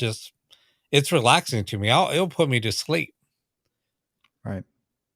Right. As what you guys said during the live stream, that it's pretty relaxing, and it is. I find it very relaxing. Yeah, it definitely, there seem to be very physical properties that help relax, you, Rob, at least that I've noticed, or put you in a focused state, to help control the physical body, if you will, or the five senses. It seems like it definitely puts you, at least from what I've witnessed, and I haven't witnessed all of your testing. I am 35 miles away, but at the same time, I have noticed that. Yeah. Deb says, awesome metaphor. We can talk openly here about these types of topics without being labeled crazy. Exactly. I mean, these things are happening. This is, I know, but you know what? It's just weird. I know. Because it's like an open forum, and that's what I mean. I'm a very honest and open person. I'm way too honest, and don't tell me, don't ever ask me for advice, because I will be 100% honest, and I won't say what you want to hear. I'm going to say it like it is and like I see it. So that's why my friends, or I've lost some close friends because of that. When somebody says, "Hey, I need to talk to you and I want you to be honest with me," don't ever say that, because I will give you my 100% honest opinion. well, it's true. You are direct. No, and that's an admirable trait. Honesty is an admirable trait. Well, because if somebody asks, because I would want somebody to tell me something. Like, why would you go to somebody and say, "Hey, I need to ask you some advice, but I want you to be 100% honest," and then you go there and then you tell them what they want to hear? That's not helping somebody. Right. I don't want to interrupt this conversation. I just want to sidestep for a second. There was someone in the chat that wanted to know if I believe their son was okay. It might have been daughter. And I never like to let those go, even though we can't guarantee or prove we can connect someone with their deceased loved one. We just can't. I still don't like that to go unnoticed. So whoever said that, please. Said that, if you want to come on, tonight's not the show to do that. And I'm not blowing you off. It's just because it's a totally different mindset. If you want to get in that mindset, or if you want to have that happen, come to the Saturday show. And that's more where we can do something about that.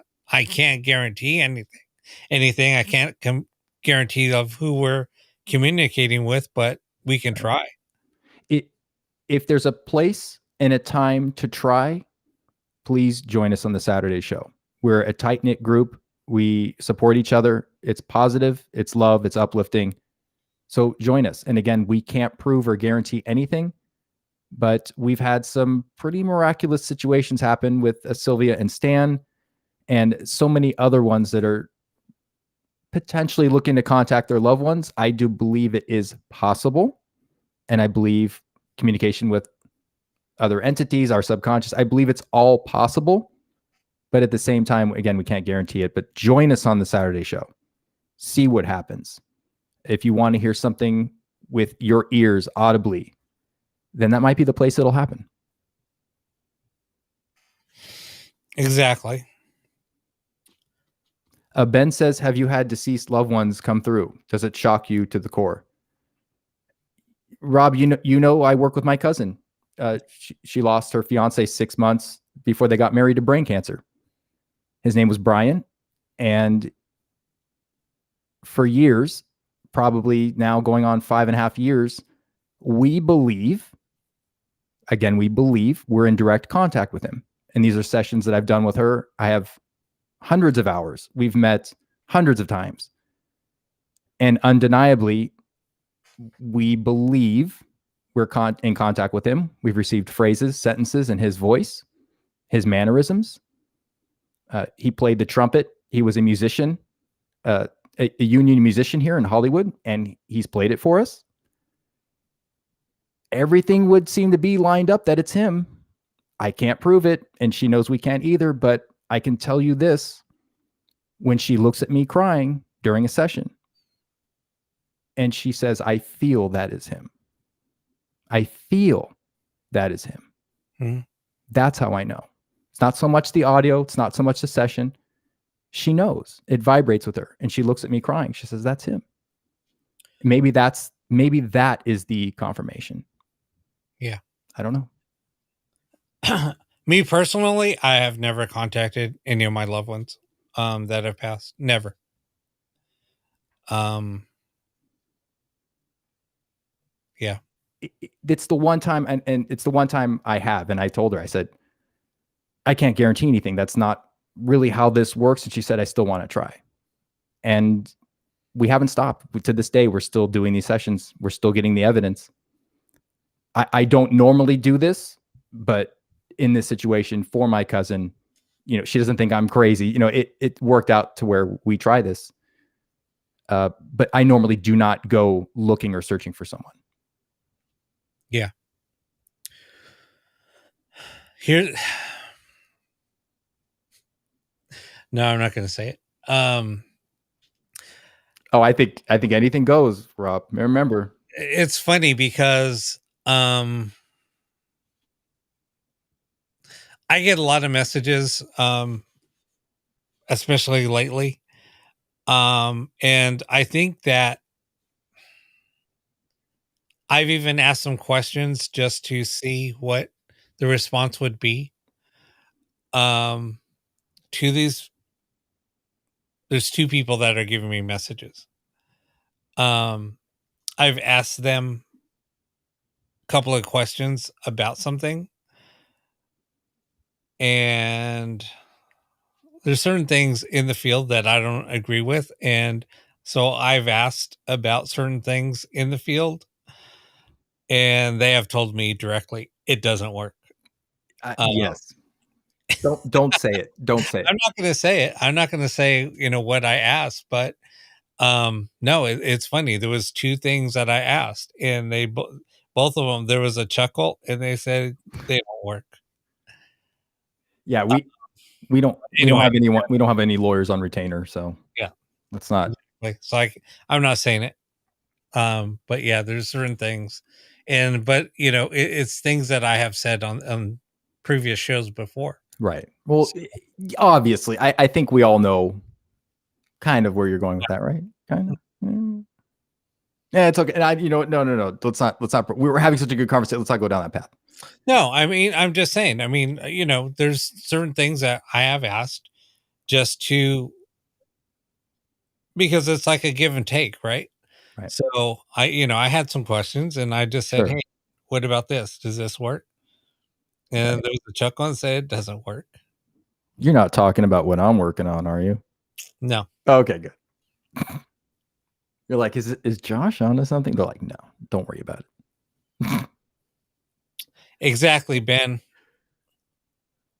Yeah, no, Deb, yeah, we're not. It's yeah. Thank you. See, and you guys are here to keep us focused. You see what happens. So thank you, Deb. Yep, just open discussion. Ed says I'm sorry, Rob. Go ahead. I didn't mean to interrupt you. No, go ahead. I was just going to read.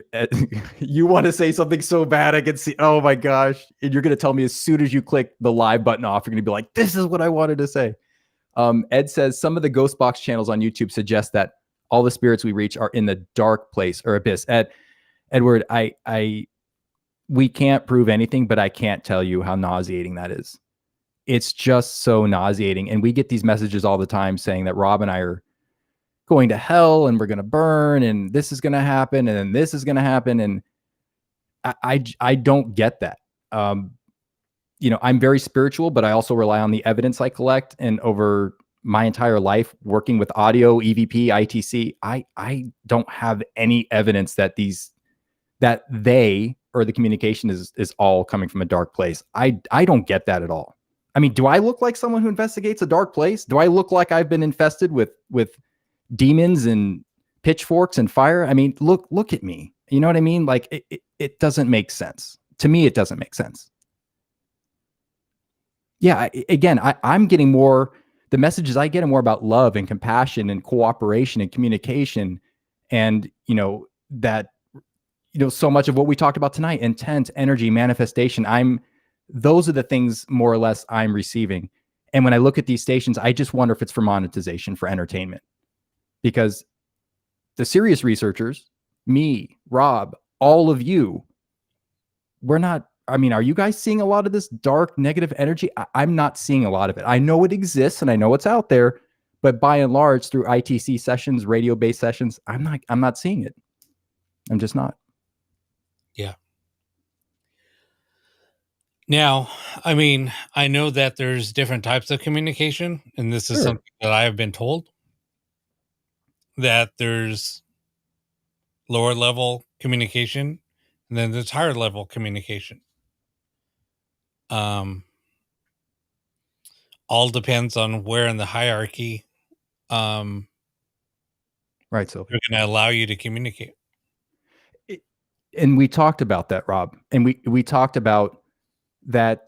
It seemed like you and many others, and I don't know if I use the word graduation, but in terms of moving up or seeing or hearing higher levels of communication, you're focusing more time and energy and intent and manifestation. So you're primed for that.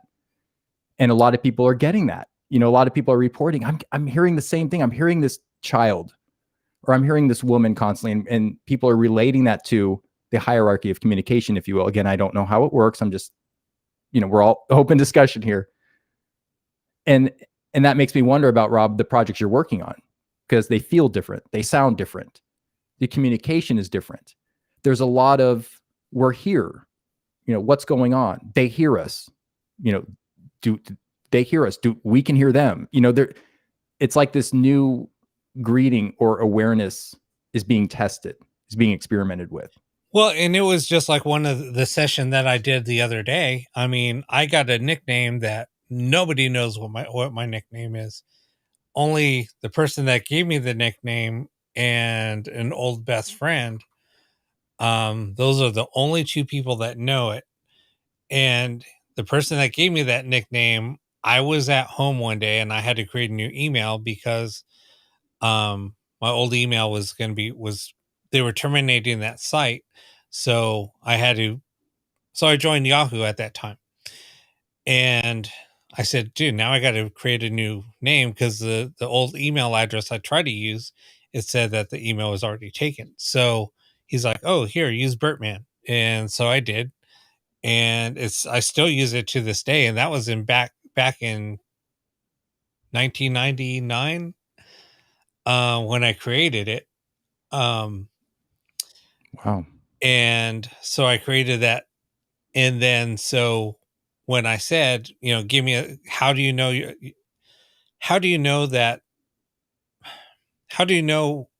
who I am, identify me some way, tell me my name or a way to identify me. So I'll know it was that you're talking to me.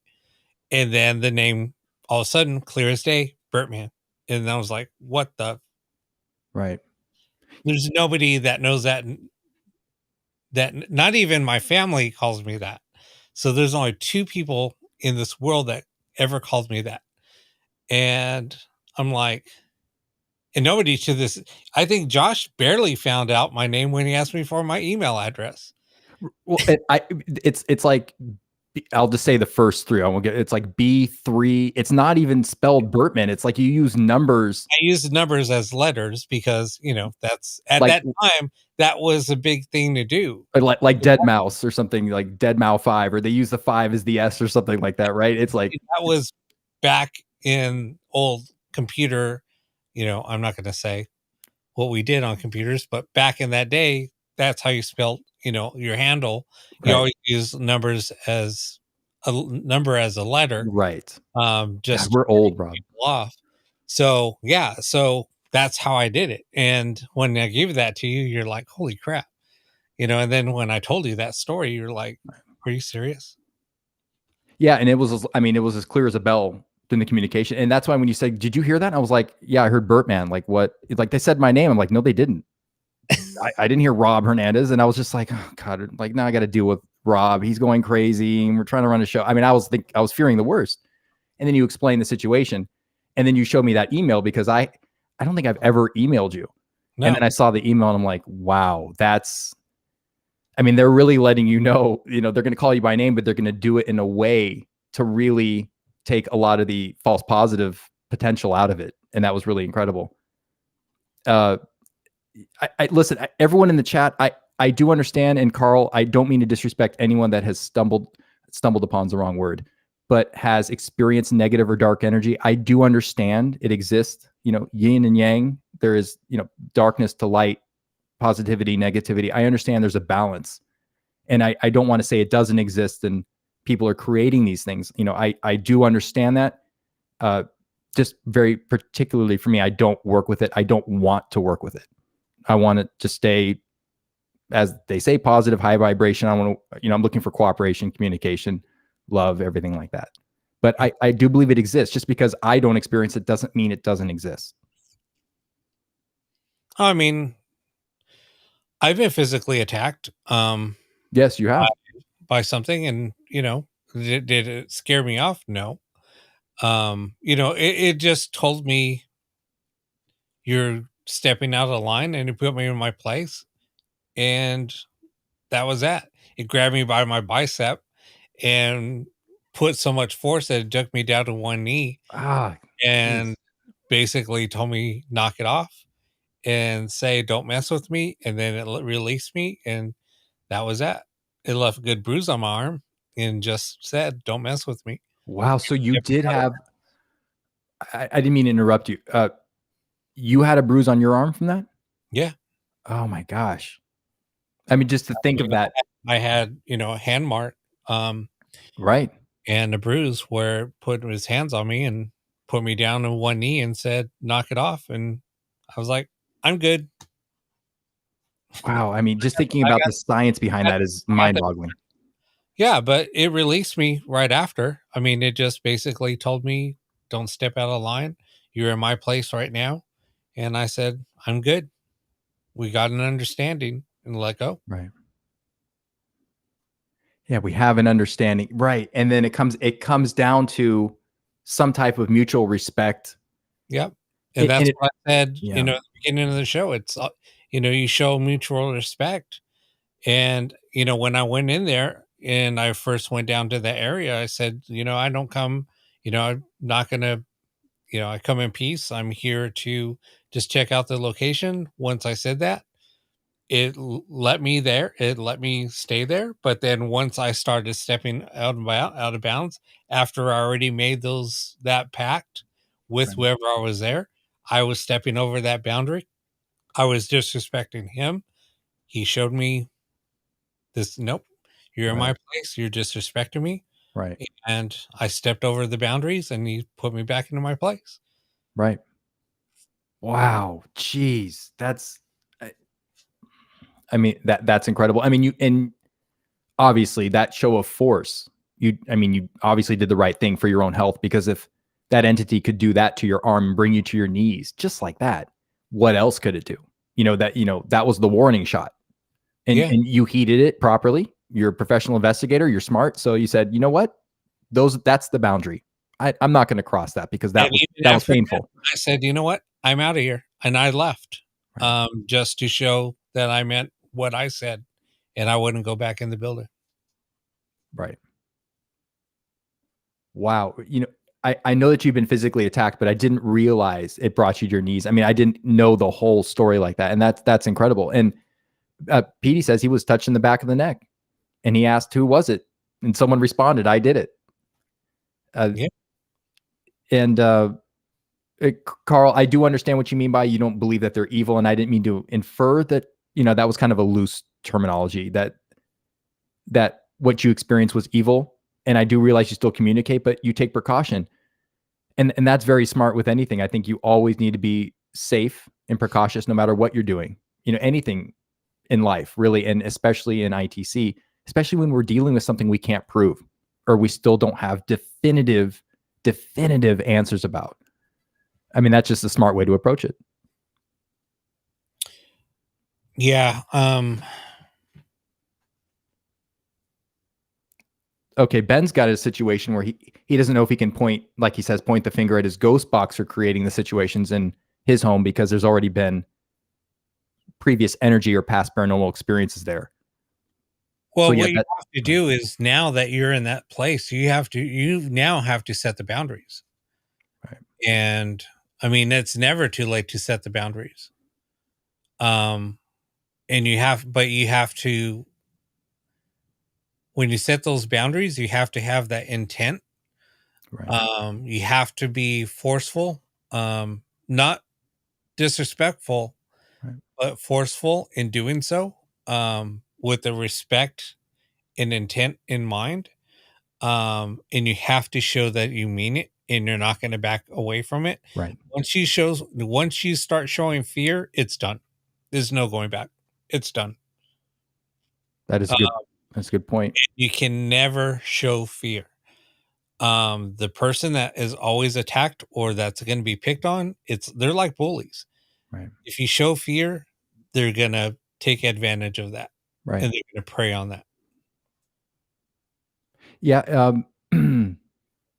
There was, where was a comment I just saw? Oh, Nora says spirit can use energy we can't even know of. That's absolutely well right. said, well stated. But here's Well the stated. thing. Here's the thing.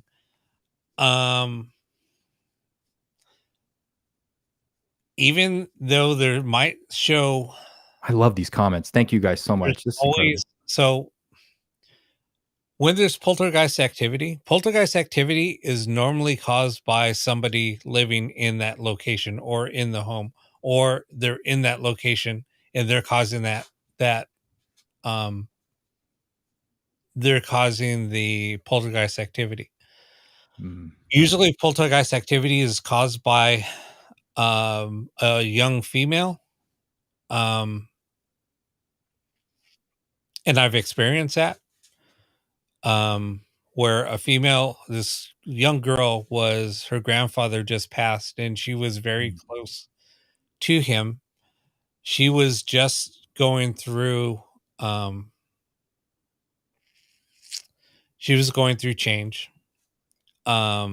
She was 12 going on 13. Right. It's a tough age. It can be a tough age. Yeah. And so she was going through some changes. And because of the traumatic experience happened at the time when she was going through these changes, she was causing a lot of poltergeist activity. It was so bad that things were being thrown around the house. We were sitting there and I was there with a couple of psychics and they were actually just in circle and we were trying to get some information. And so they were doing basically a seance, and in the seance, the lamp flew in the middle of the room. Wow. And then she said, "Where's the little girl? We need to bring her out here." So we brought the little girl over and they set her down. They talked to her and they just told her, "You know what? This is what's going on. You have to let your grandfather go. You're going through these changes right now. You just need to stop. You need to stop being so angry." They kind of talked to her a little bit. The mom talked to her a little bit, and once they did that, all the activity was gone. Really? Wow. And see, we're addressing that, the intent and manifestation, that she was manifesting this change, whether it be sadness, confusion, anger, resentment, whatever it may be. And it was manifesting so powerfully that, it was affecting the energy field around these objects, and these objects were moving. And if you talk to any parapsychologist, I talked to about this same topic to Lloyd, and Lloyd was absolutely, that's right. That's a typical poltergeist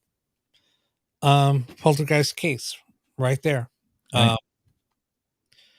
So 9 times out of 10, there's always a little girl involved, somebody going through change. Interesting.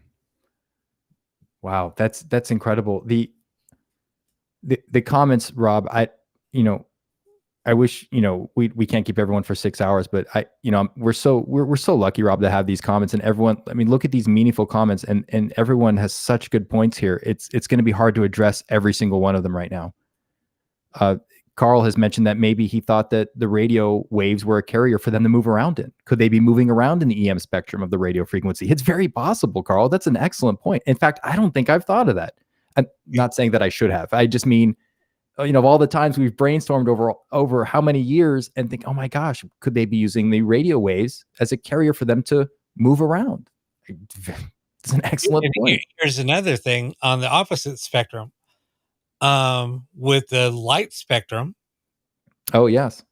I was having a conversation with somebody that has done heavy, Good night, Kevin. Thank you.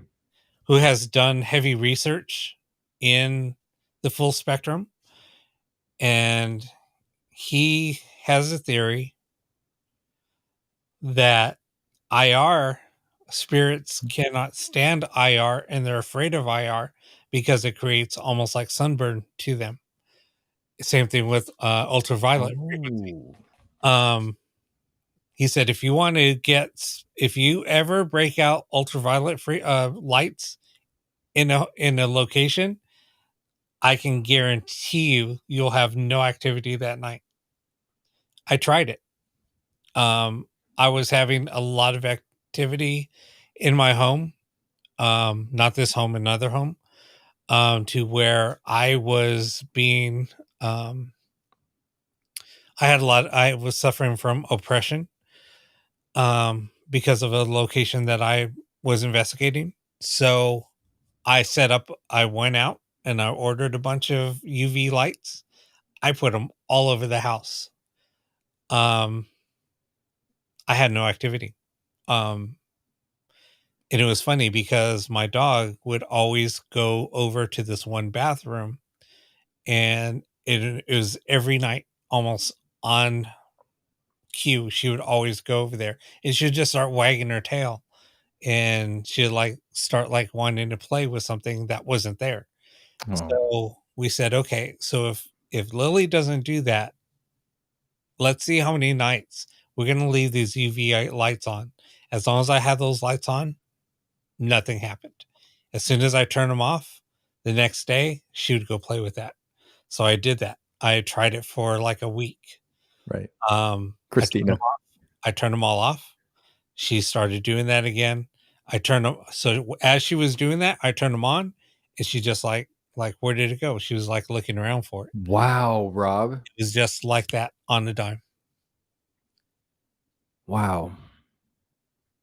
You know what? You hadn't shared that with me, and I didn't realize that the IR would do something like that. But if we're all using the EM spectrum as a carrier wave, even our thoughts from our brain, our subconscious, whatever it may be, it would make sense that certain frequencies are still going to possibly work better than others, even though we have this general idea that all frequency can work or they can manipulate anything. But IR, wow, we have to look into this more. That's fascinating. And so you essentially protected yourself with this frequency. Yeah, with ultraviolet lights. You fought one frequency with another frequency, and you protected yourself. Yeah, and so if prayer is thought, then that's emitting a frequency. So a prayer of protection, would that be emitting a frequency to combat another type of frequency? Yeah. I think I'm derailing everything here. Funny thought, and I just thought of this. Why is it? So, it's kind of funny when you can kind of see when like certain people on certain popular TV ghost hunter shows, all of a sudden they're kind of ousted off of a show when they're getting too technical on a show. Are you backhanding me a little bit?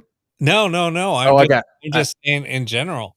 Why is it that certain people have now got kicked off of a show because of the way that now they're starting to bring like their true selves or their research onto the show, and then they're like, wait, that's not going to fly, so they get kicked off the show. It's just so funny because the person that I was talking to was huge on a show, and him and I started talking shortly after, and he started doing like he's huge in the study in the UK about ultraviolet frequency and IR frequencies and the full light spectrum.